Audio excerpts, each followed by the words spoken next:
아버지가 내 뼈를 부수는 동안 어둠 속에서 어머니가 낸 소리는 단 하나뿐이었습니다. 천천히 아무 감정 없이 씹히는 팝콘 소리였습니다. 그들에게 나는 딸이 아니었습니다. 나는 그저 구경거리였죠. 15년 동안 내 몸은 그들만의 공포극이 펼쳐지는 무대였습니다. 안녕하세요, 사랑하는 여러분. 오늘 하루는 어떠신가요? 조금이라도 평안하시길 바랍니다. 제 이름은 린다 앤드루스 톰슨입니다. 올해로 72살이 되었고 오하이오의 작은 시골 마을 밀필드에서 태어났습니다.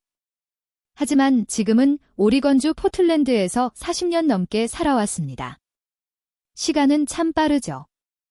두려움에 떨며 이 도시에 처음 발을 디뎠던 순간이 어제 같은데 이제는 이곳이 제 삶 그 자체가 되었습니다. 오늘 아침 햇살이 거실 창문을 통해 부드럽게 들어옵니다. 저는 초록색 안락의자에 앉아 있습니다. 이 의자는 제 남편 로버트가 은혼식을 기념해준 선물이었습니다. 제 앞벽에는 제가 만든 세라믹 기니피그들이 가득합니다. 작고 알록달록하고 모두 제각각의 얼굴을 하고 있죠. 사람처럼요. 저는 매일 해 뜨기 전에 일어납니다. 요즘 기계식 커피는 쓰지 않아요. 옛날식 주전자에 끓인 진한 커피가 제일 좋거든요. 그 다음엔 작은 작업실로 갑니다. 점토, 붓, 물감, 가마. 이웃들은 저를 이 기니피그 할머니라고 부릅니다. 그 말이 싫지 않습니다. 이 작은 조각들을 만들기 시작한 건 남편이 세상을 떠난 뒤였습니다. 슬픔에 잠겨 침대에서조차 나오지 못하던 때. 딸 세실리아가 제 손을 잡고 말했죠. 엄마, 손을 움직이면 마음도 숨을 쉴 수 있어요. 그 말은 맞았습니다. 처음엔 삐뚤빼뚤한 한 마리였지만 지금은 수백 마리가 되었습니다. 사람들이 다른 도시에서도 주문을 해옵니다. 제가 인터넷으로 작품을 판다는 게 아직도 신기합니다. 아이들이 발코니로 와서 제 작업을 지켜봅니다. 함께 점토를 만지고 색을 칠하죠. 그 아이들의 웃음을 볼 때마다 제 마음 어딘가가 치유되는 걸 느낍니다. 여러분은 지금 어디에서 이 이야기를 듣고 계신가요? 아침 커피와 함께인가요? 아니면 조용한 밤인가요? 저는 모든 댓글을 읽습니다. 여러분이 제 이야기를 들어준다는 사실이 큰 힘이 됩니다. 오늘은 조금 힘든 이야기를 하려고 합니다. 오랫동안 가슴속에 잠가 두었던 이야기입니다. 하지만 말하는 것이야말로 자유가 될 수 있더군요. 삶은 늘 아름답지만은 않습니다. 어떤 때는 공포의 무대가 되기도 합니다. 제게는 그랬습니다. 저는 1953년 오하이오 밀필드에서 태어났습니다. 작고 조용한 마을이었죠. 사람들은 모두 서로를 알고 있었습니다. 우리 집은 마을 위쪽에 있는 큰 집이었습니다. 짙은 나무, 넓은 현관. 어머니가 항상 새하얗게 관리하던 레이스 커튼. 아버지 오스카 톰슨은 마을에서 유일한 전기용품 가게 주인이었습니다. 항상 단정했고 모두의 존경을 받았습니다. 어머니 아이린은 초등학교 교사였습니다. 조용하고 말수가 적고 늘 눈에 띄지 않으려는 사람이었죠. 저는 외동딸이었습니다. 모든 관심은 제게 쏠렸고 그 관심은 사랑이 아니었습니다. 집은 너무 컸고 지하실은 늘 어둡고 차가웠습니다. 학교에서 저는 조용한 아이였습니다. 공부를 잘한 건 똑똑해서가 아니라 두려워서였습니다. 아버지는 말했죠. 멍청한 딸은 수치다. 일요일은 항상 같은 방식이었습니다. 교회, 앞자리, 큰 헌금. 사람들은 말했죠. 참 아름다운 가족이네요. 저는 웃었습니다. 그게 제 역할이었으니까요. 그리고 제가 8살이던 그 일요일 밤 모든 것이 바뀌었습니다. 아버지는 말했습니다. 오늘은 가족 영화의 밤이다. 불은 꺼졌고 TV에는 잡음만 흘렀습니다. 이리 와라. 그는 무릎을 두드렸고 어머니는 팝콘 그릇을 들고 들어왔습니다. 그날 밤, 제 어린 시절은 끝났습니다. 그리고 팝콘이 씹히는 소리는 제 평생을 따라다니는 공포가 되었습니다. 그 밤은 한 번으로 끝나지 않았습니다. 그 이후로 매주 일요일 밤마다 반복되었습니다. 마치 교회 종소리처럼 너무도 규칙적으로요. 아버지는 그것을 가족 영화의 밤지라고 불렀습니다. 그 말만 들어도 제 몸은 먼저 반응했습니다. 저는 일요일마다 아프다고 거짓말을 했습니다. 배가 아프다고, 머리가 아프다고, 열이 난다고 말했습니다. 아버지는 비웃었습니다. 연기하지 마라. 그리고 그 밤은 항상 그대로 찾아왔습니다. 학교에서 저는 점점 더 조용해졌습니다. 쉬는 시간에도 혼자 앉아 있었고, 수업 시간에도 손을 들지 않았습니다. 선생님이 어머니를 불렀습니다. 제가 변했다며 걱정된다고 했죠? 어머니는 미소 지으며 말했습니다. 집에서는 말이 많아요. 원래 수줍음이 많을 뿐이에요.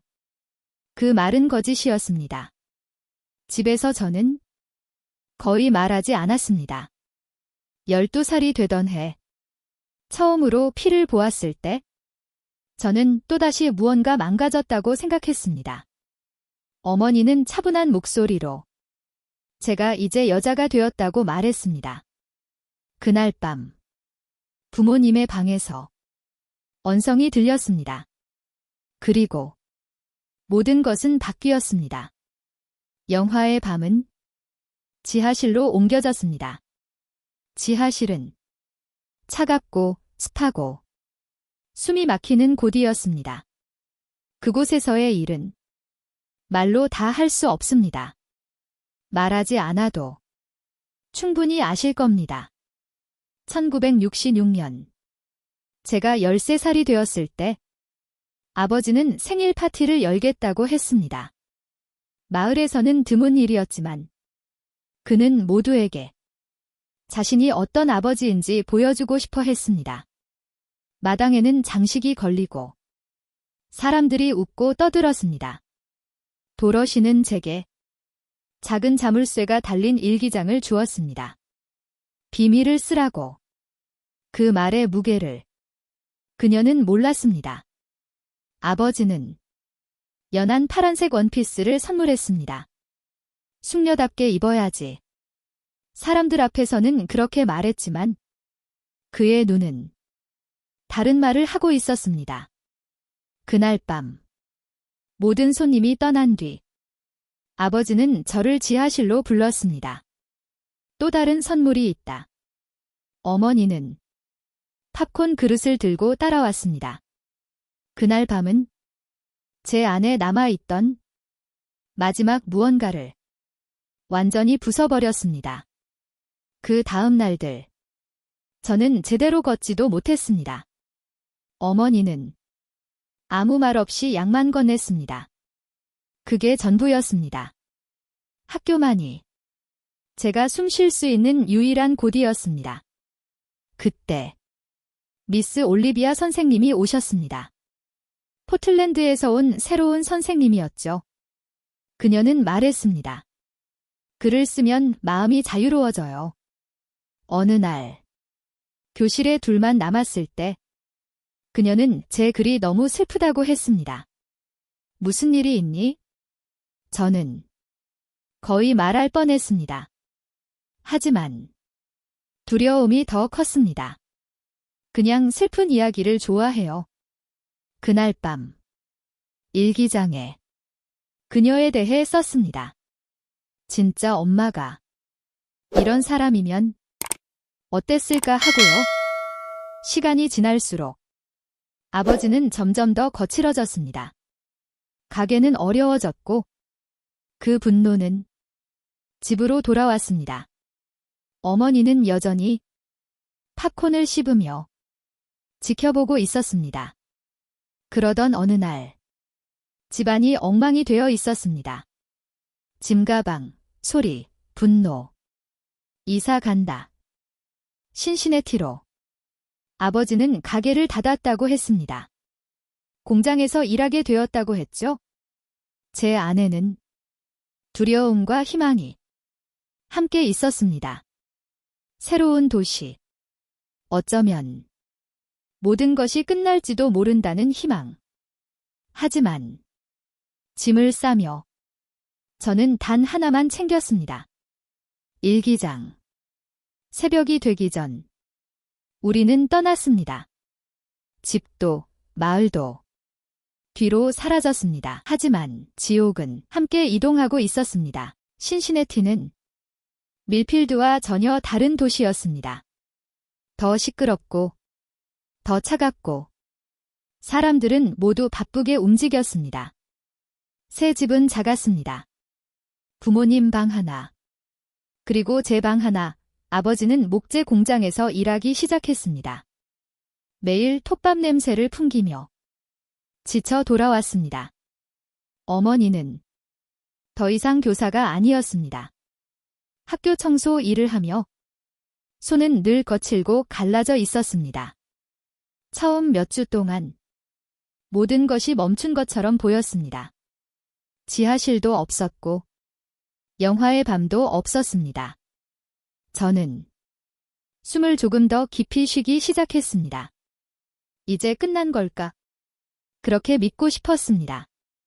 하지만 그 평화는 오래가지 않았습니다. 아버지는 옆집의 빈집을 발견했습니다. 낡은 문 하나. 담을 넘으면 바로 들어갈 수 있는 곳. 그곳에도 지하실이 있었습니다. 낡은 담요. 차가운 바닥, 희미한 전구, 그리고 모든 것은 다시 시작되었습니다. 이번에는 더 잔인했고 더 폭력적이었습니다. 우리는 아무도 모르는 도시로 왔고 아버지는 더 이상 체면을 지킬 필요가 없었습니다.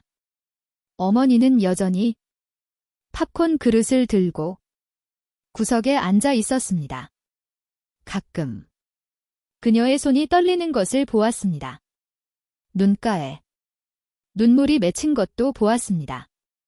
하지만 단 한 번도 저를 지켜주지 않았습니다. 새 학교에서 저는 완전히 혼자였습니다. 쉬는 시간마다 운동장 한쪽에 앉아 다른 아이들을 바라봤습니다. 웃음소리 속으로 들어갈 용기가 없었습니다. 15살이 되자 몸은 먼저 무너졌습니다. 두통, 불면, 식욕 상실, 갈비뼈가 피부 위로 드러날 만큼 말라갔습니다. 상담 교사가 저를 불렀습니다. 린다, 무슨 일 있니? 집에서 문제가 있니? 그 순간 심장이 미친 듯이 뛰었습니다. 이제 말하면 누군가는 들어줄지도 모른다는 생각. 하지만 아버지의 협박, 수치심, 두려움이 제 입을 막았습니다. 아니에요. 그냥 잠을 못 자요. 그녀는 부모님께 학교로 오라는 쪽지를 주었습니다. 저는 교실을 나서자마자 그 종이를 찢어버렸습니다. 그때부터 도망치는 생각이 머릿속을 떠나지 않았습니다. 그냥 어디든 멀리 가버리는 상상. 아니면 모든 걸 한 번에 끝내는 상상. 오하이오 강 위의 다리가 밤마다 떠올랐습니다. 그 시기에 일기장은 제 유일한 생존 도구였습니다. 밤마다 손전등 불빛 아래에서 모든 걸 적었습니다. 증오, 공포, 절망. 어느 날 밤, 술에 취한 아버지가 제 방으로 들어왔습니다. 그날은 지하실로 가는 날도 아니었습니다. 그게 더 무서웠습니다. 그는 공장에서 무시당했다며 중얼거렸습니다. 여기선 아무도 날 존중하지 않아. 그리고 제 팔을 움켜쥐며 말했습니다. 하지만 집에서는 내가 주인이다. 그 순간 제 안에서 무언가가 변했습니다. 두려움은 여전히 있었지만 그 옆에 분노가 생겼습니다. 다음 날 부모님이 출근한 뒤 저는 그 지하실로 갔습니다. 대낮의 지하실은 다르게 보였습니다. 낡은 상자들, 먼지, 차가운 공기. 상자 하나를 열었고 그 안에서 노란 봉투를 발견했습니다. 사진들이 들어 있었습니다. 여자들, 소녀들. 그중 몇 명은 밀필드에서 알던 사람들이었습니다. 모든 사진에는 같은 이름이 적혀 있었습니다. 탐프선 퍼타그러피. 그 순간 모든 퍼즐이 맞춰졌습니다. 아버지는 저 혼자만의 지옥이 아니었습니다. 다른 피해자들이 있었습니다. 저는 봉투를 숨기고 집으로 돌아왔습니다. 몸이 떨렸지만 머릿속은 이상할 정도로 맑았습니다. 그날 밤 일기장에 모든 것을 적었습니다.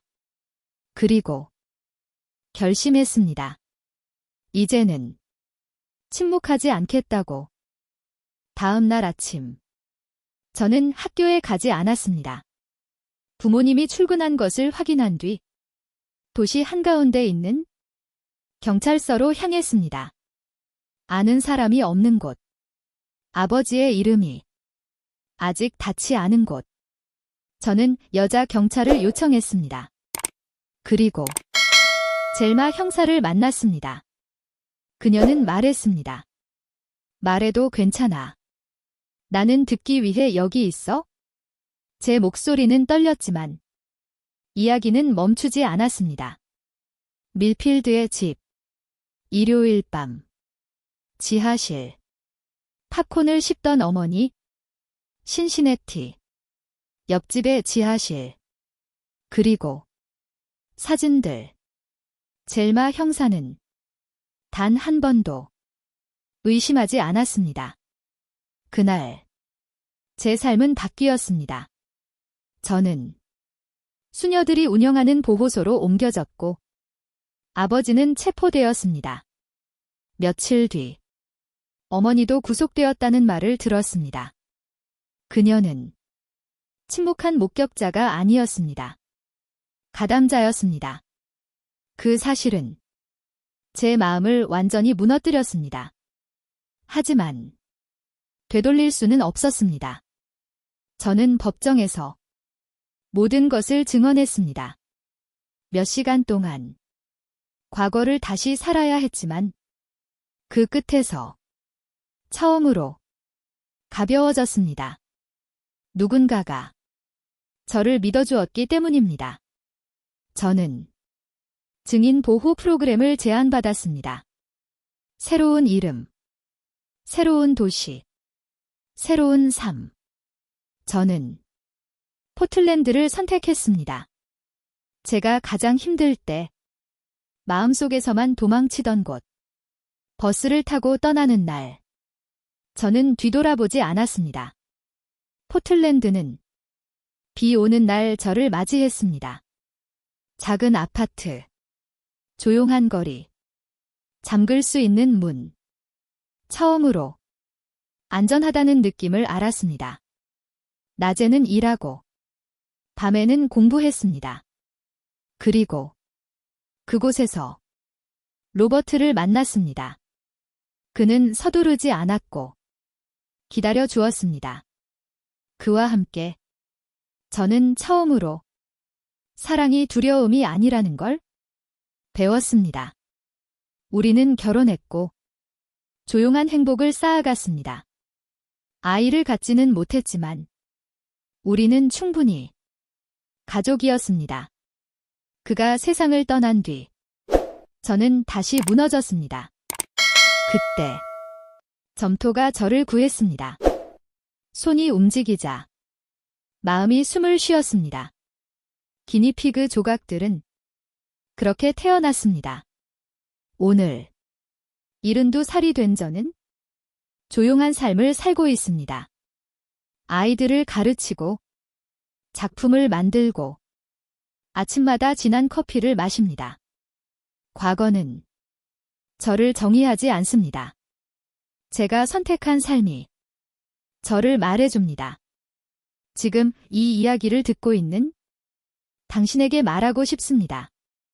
침묵은 가해자를 보호합니다. 말하는 순간부터 자유는 시작됩니다. 당신은 혼자가 아닙니다. 당신은 약하지 않습니다. 이 이야기가 당신의 마음에 조금이라도 닿았다면 구독해주세요. 이 이야기를 누군가에게 전해주세요. 댓글에 부활지라고 남겨주세요. 어둠 뒤에도 다시 살아날 수 있다는 증거로 어떤 밤도 영원하지 않습니다. 해는 반드시 다시 떠오릅니다. 끝까지 들어주셔서 진심으로 감사합니다.